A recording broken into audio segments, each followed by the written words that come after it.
Share बाजाराच्या चार्टवरची एक साधी कॅन्डल एका संपूर्ण दिवसाच्या ट्रेडिंगची कहाणी सांगू शकते, माहिती आहे का? मारुबोझू कॅन्डल स्टेक्स अगदी हेच काम करते. हा एक इतका जबरदस्त सिग्नल आहे, विशेषतः इंट्राडे आणि स्विंग ट्रेडर्ससाठी, जो बाजारात खरेदीदार किंवा विक्रेते नक्की कोणाचं राज्य आहे हे आपल्याला स्पष्टपणे दाखवतो. चला तर मग या कॅन्डलमागचं रहस्य उलगडूया आणि पाहूया की हे संपूर्ण नियंत्रणाचा संकेत नक्की कसा देतं.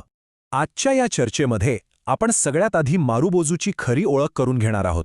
मग आपण त्याच्या दोन बाजू पाहू. एक आहे बुलिश मारुबोझू, जो तेजीचा प्रचंड संकेत देतो, आणि दुसरा आहे बेरिश मारुबोझू, जो मंदीचा इशारा देतो. त्यानंतर आपण एका चेकलिस्टच्या मदतीनं ट्रेडिंग कसा करायचं हे शिकू. आणि हो, सगळ्यात शेवटी यातले धोके आणि महत्त्वाचे धडे यावरही नजर टाकू. चला एकदम सुरुवातीपासून सुरुवात करूया. मारुबोझूची ताकद समजून घ्यायची असेल तर आधी त्याचं नाव इतकं विचित्र का आहे आणि हेच नाव त्याला इतकं वेगळं कसं बनवतं हे जाणून घेणं महत्त्वाचं आहे. मारुबोझू हा शब्द मूळचा जपानचा आहे आणि त्याचा अर्थ आहे टक्कल किंवा गुळगुळीत डोकं. आता हे नाव त्याच्या दिसण्याचं अगदी परफेक्ट वर्णन करतं, कारण जसं टकलाला केस नसतात, अगदी तसंच या कॅन्डलला वर किंवा खाली विक्स किंवा ज्याला आपण शॅडोज म्हणतो त्या नसतात, आणि हीच त्याची खरी ओळख आहे. आता बघा, एका सामान्य कॅन्डल आणि मारुबोझूमध्ये जमीन आसमानाचा फरक आहे. सामान्य कॅन्डलच्या वर खाली ज्या शॅडोज असतात ना, त्या सांगतात की दिवसभरात खरेदीदार आणि विक्रेत्यांमध्ये बरीच ओढाताण झाली. पण मारुबोझूची लांबलचक बॉडी कुठल्याही शॅडोशिवाय एकच गोष्ट ओरडून सांगते: बाजाराने एक दिशा पक्की ठरवली आहे आणि त्यात आता कोणतीही शंका नाही. आणि याचा सरळ आणि स्पष्ट संदेश एकच आहे.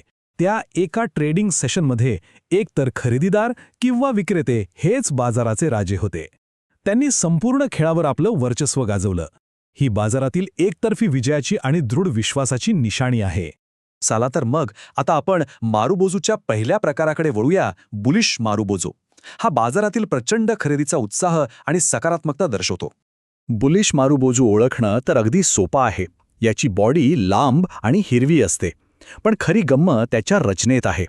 शेअर ज्या किमतीला उघडतो तीच त्याची दिवसातील सर्वात कमी किंमत असते, आणि ज्या किमतीला बंद होतो तीच त्याची दिवसातील सर्वात जास्त किंमत. याचा सरळ अर्थ काय?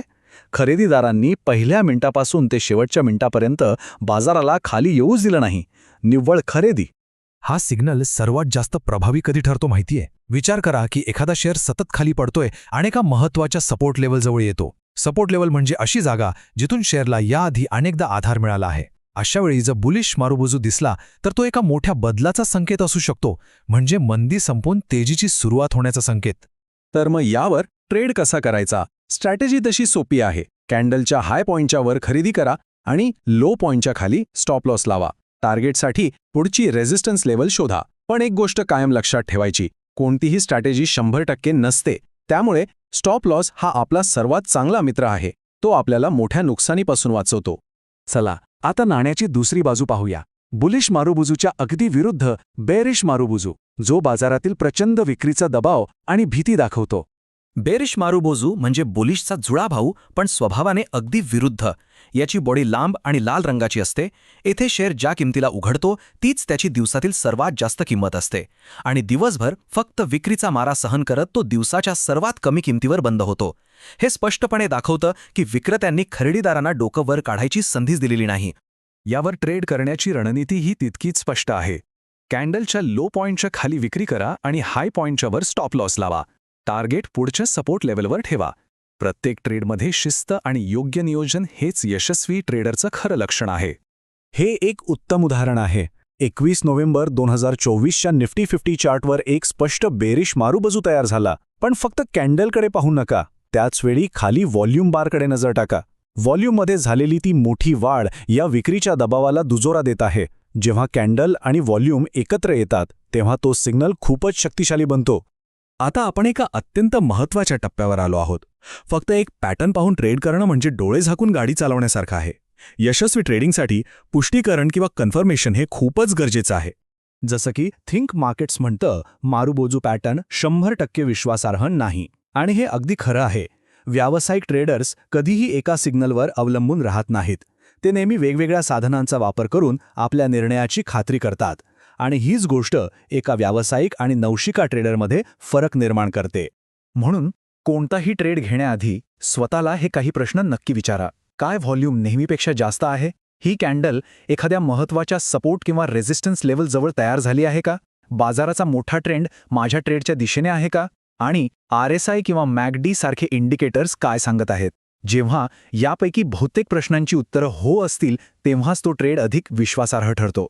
आपल्या शेवटच्या विभागात आपण आत्तापर्यंत शिकलेल्या गोष्टींचा एकदा आढावा घेऊ आणि मारुबोजू पॅटर्न वापरताना कोणत्या धोक्यांपासून सावध राहायचं हे समजून घेऊया. थोडक्यात सांगायचं तर हिरवा मारुबोजू म्हणजे खरेदीदारांची ताकद आणि तेजीचा संकेत, तर लाल मारुबोजू म्हणजे विक्रेत्यांचं वर्चस्व आणि मंदीचा इशारा. दोन्ही प्रकारात स्टॉप लॉससाठी कॅन्डलचा उच्चांक आणि नीचांक हे महत्त्वाचे स्तर आहेत. सोप्या भाषेत मारुबोजू आपल्याला सांगतो की बाजाराची सूत्र नक्की कोणाच्या हातात आहेत. पण सावध रहा, यात काही धोकेही आहेत. जेव्हा बाजार कोणत्याही एका दिशेने जात नाही म्हणजे साईडवेज असतो, तेव्हा मारुबोजू आपल्याला खोटे सिग्नल देऊन फसवू शकतो. कधीकधी कॅन्डल इतकी मोठी असते की आपला स्टॉप लॉस खूप दूर लागतो, ज्यामुळे रिस्क रिवॉर्ड गुणोत्तर बिघडतं. आणि कमी व्हॉल्यूम असलेल्या शेअर्समध्ये तर मोठे खेळाडू मुद्दाम असा पॅटर्न तयार करून आपल्याला जाळ्यात ओढू शकतात. त्यामुळे नेहमी डोळे उघडे ठेवून काम करायचं. आणि शेवटी एक विचार करण्यासारखा प्रश्न. एक कॅन्डल बाजाराचा दृढनिश्चय नक्कीच दाखवू शकते, पण एक यशस्वी ट्रेडर म्हणून आपली ओळख आपल्या शिस्तबद्ध स्ट्रॅटेजीमुळेच होते. तर मग पुढच्या ट्रेडला काय मार्गदर्शन करेल? फक्त एक कॅन्डल की एक संपूर्ण विचारपूर्वक बनवलेली रणनीती? निवड आपली आहे.